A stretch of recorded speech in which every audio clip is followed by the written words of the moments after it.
الذین یزکون انفسهم بل اللہ یزکی من یشاء ولا یظلمون فتیلا انظر کیف یفترون علی اللہ الکذب وکفی بہ اثما مبینا۔ ترجمہ: الم تر، کیا آپ نے نہیں دیکھا، الی الذین، ان لوگوں کی طرف، یزکون، جو پاک بتلاتے ہیں، انفسہم، اپنے آپ کو، بل اللہ، بلکہ اللہ تعالی، یزکی، وہ پاک کرتا ہے، من یشاء، جسے چاہتا ہے، ولا یظلمون، اور ان پر ظلم نہ کیا جائے گا، فتیلا، ایک دھاگا برابر۔ انظر، آپ دیکھیں، کیفا، کہ کیسے، یفترون، وہ گھڑتے ہیں، علی اللہ، اللہ تعالی پہ، الکذب، جھوٹ، وکفی بہ، اور کافی ہے یہی، اثما مبینا، کھلا گناہ۔ یہ اس رکوع کی آخری دو آیات کا ترجمہ ہے۔ اس سے پہلے گزشتہ کئی آیات میں یہود و نصارہ کے اندر پائی جانے والی خرابیوں اور برائیوں کا تذکرہ تھا، اور ان میں شرک جیسی خامی بھی پائی جاتی تھی۔ تو کل کے درس میں ہم نے شرک کی مذمت کا بیان پڑھا کہ اللہ کا ضابطہ یہ ہے کہ اللہ باقی گناہوں کو تو معاف کر سکتا ہے، لیکن شرک کو اللہ رب العزت کبھی بھی معاف نہیں فرمائے گا۔ آج کی یہ جو دونوں آیات ہیں، ان میں اللہ رب العزت یہودیوں کی ایک اور خامی کا تذکرہ کر رہے ہیں۔ یہ خامی عیسائیوں میں بھی پائی جاتی تھی اور یہودیوں میں زیادہ تر پائی جاتی تھی، اور وہ یہ کہ ان میں عجب تھا، تکبر، خود پسندی، اپنے منہ میاں مٹھو بننا، یہ ان کی عادت تھی۔ تو اسی حوالے سے اللہ رب العزت نے فرمایا، الم تر الی الذین یزکون انفسہم، یہاں اللہ رب العزت نے استفہام تعجب کا انداز اختیار کیا، حیرانی کے انداز میں اللہ رب العزت سوالیہ پیرائے میں فرما رہے ہیں کہ اے نبی، کیا آپ نے ان لوگوں کو نہیں دیکھا جو اپنے آپ کو خود کہتے ہیں کہ ہم بڑے پاک صاف ہیں، اپنے آپ کو بڑا مقدس اور پاک صاف بتاتے ہیں؟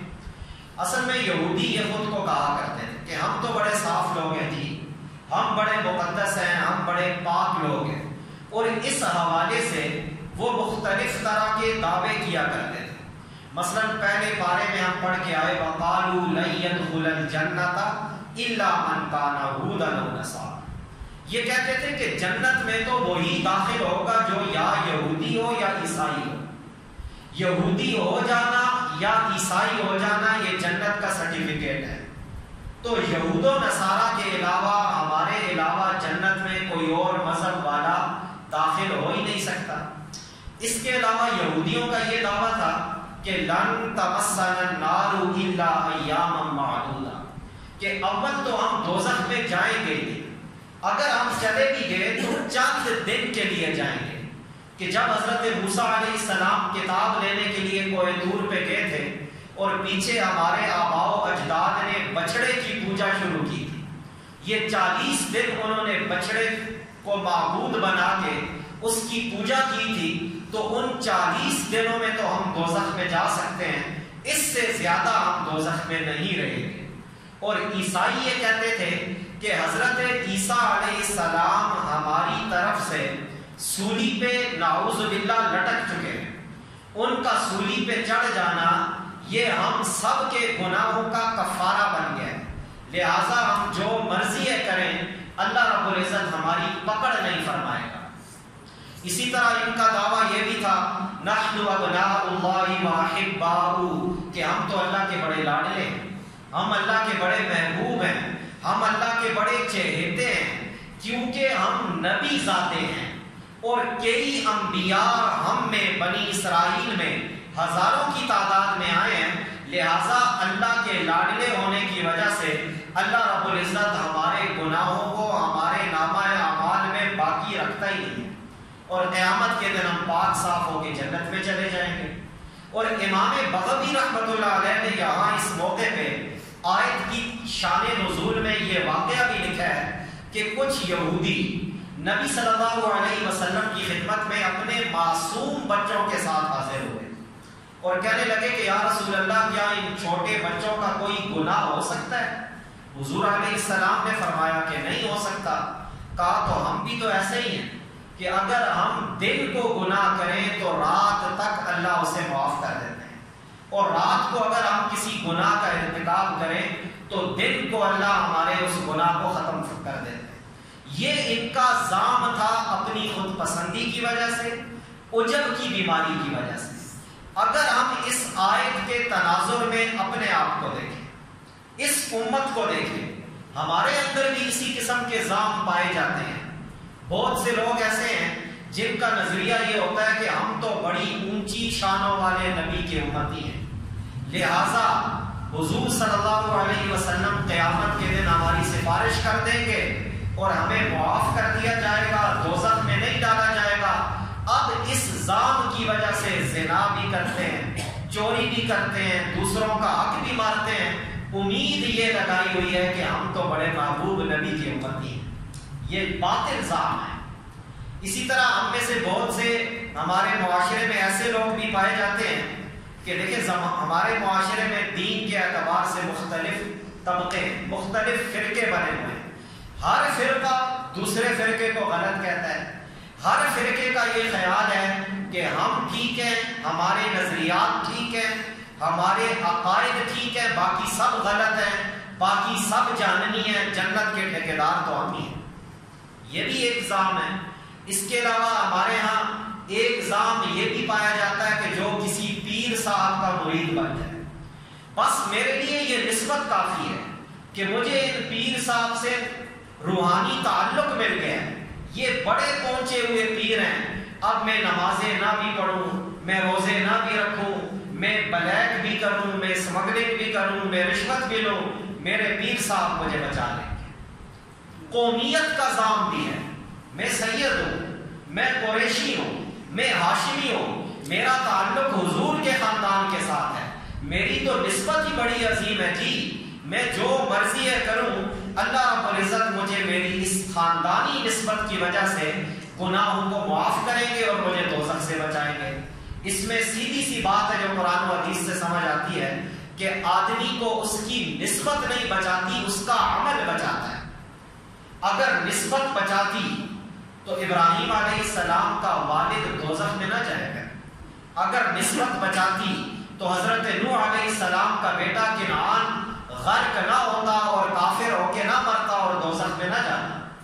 اور اس حوالے سے حضور علیہ السلام کا فرمان بھی موجود ہے کہ من بطأ به عمله لم يسرع به نسبه، جسے اس کا عمل پیچھے کر دے تو اسے اس کی نسبت اور اس کا نسب آگے نہیں لے کے جا سکتا۔ تو اس اعتبار سے ہمیں بھی اپنا جائزہ لینے کی ضرورت ہے کہ کہیں ہم بھی اس قسم کے کسی باطل زام میں تو نہیں مبتلا۔ عمل کرنا پڑے گا، ایمان عمل کی محنت میں آنا پڑے گا، یہ ہدایت کے رستے پہ چلنا، ایمان عمل کی محنت میں اپنے آپ کو لگانا، صرف یہ آدمی کے لیے جنت اور آخرت میں نجات کی ضمانت ہے۔ باقی جس سے مرضی ہے تعلق ہو، تعلق کا نہیں پوچھا جائے گا، قیامت کے دن عمل کا پوچھا جائے گا۔ تو اللہ نے ان کا رد کیا کہ یہ کہتے ہیں کہ ہم بڑے مقدس لوگ ہیں، بل اللہ یزکی من یشاء، خود اپنی پاکی نہ بیان کرو، اللہ جس کو چاہتا ہے اسے پاک کر دیتا ہے۔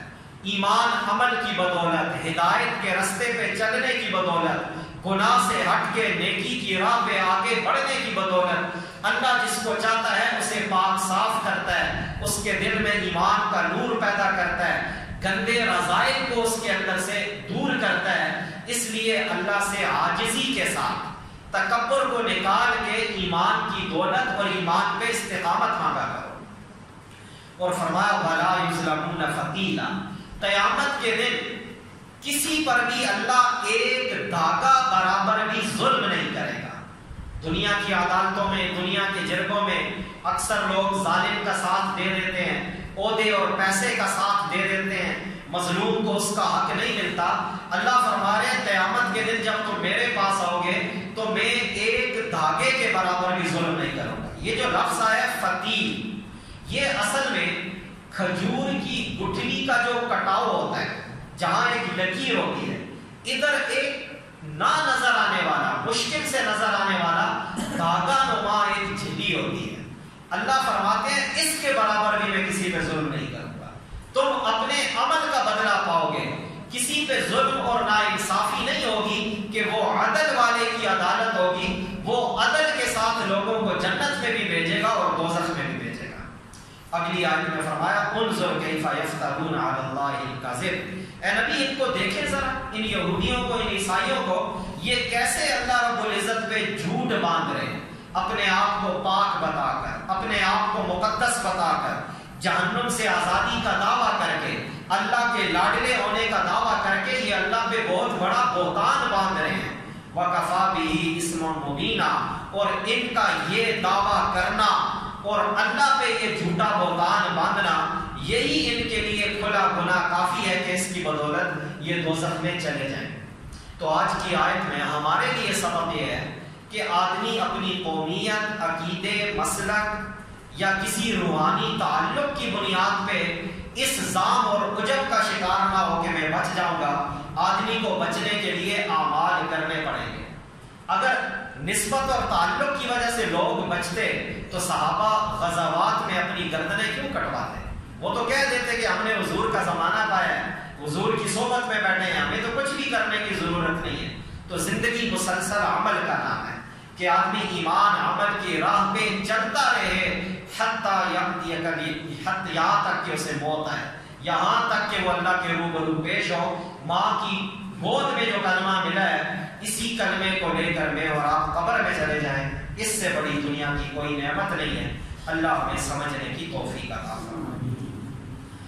ترجمہ پڑھی۔ الم ترى، کیا آپ نے نہیں دیکھا، الی الذین، ان لوگوں کی طرف، یزکون، جو پاک بتلاتے ہیں، انفسہم، اپنے آپ کو، بل اللہ، بلکہ اللہ تعالی، یزکی، وہ پاک کرتا ہے، من یشاء،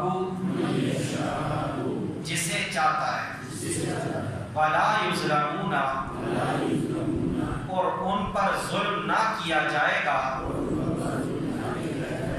فتیلا، ایک دھاگا برابر، انظر، آپ دیکھیں، کیف یفترون،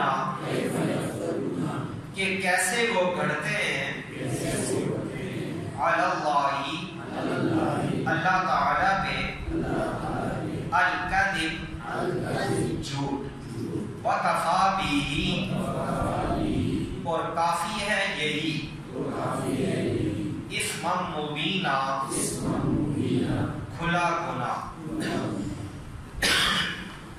آمین اللہم انت السلام و منک السلام، تبارک ربنا و تعالیت یا ذا الجلال والاکرام۔ اے اللہ ہم سب کے گناہوں کو معاف فرما، ہر طرح کے روحانی امراض سے ہمیں محفوظ فرما، تکبر سے، فخر سے، عجب سے، خود پسندی سے ہمیں محفوظ فرما۔ ان آیات کو ہماری جانب سے اپنی بارگاہ میں قبول فرما، ان آیات کی برکت سے ہمارے بیماروں کو شفائے کاملہ عطا فرما۔ ہمارے نمازی الطاف صاحب کی والدہ بیمار ہیں، ان کے لیے خاص طور پہ دعا فرمائیں کہ اللہ انہیں صحت کاملہ عاجلہ نصیب فرمائے۔ اے اللہ اس ان آیات کی برکت سے ہم سب کی مشکلات آسان فرما، ہماری پریشانیوں کا خاتمہ فرما، ہمارے دکھ درد میں ہمارا مداوا فرما۔ اے اللہ یہ حاضرین مجلس تیرے قرآن کی محبت میں بیٹھتے ہیں، اس قرآن اور ان آیات کے درس کی برکت سے ان کی جملہ ضروریات کی کفالت فرما۔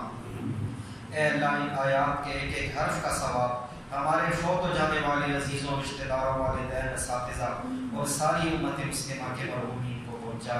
اس کے کفیل ان کی قبروں کو نور سے منور فرما۔ اے اللہ ان آیات کو ہم سب کے لیے ذخیرہ آخرت، وسیلہ نجات بنا۔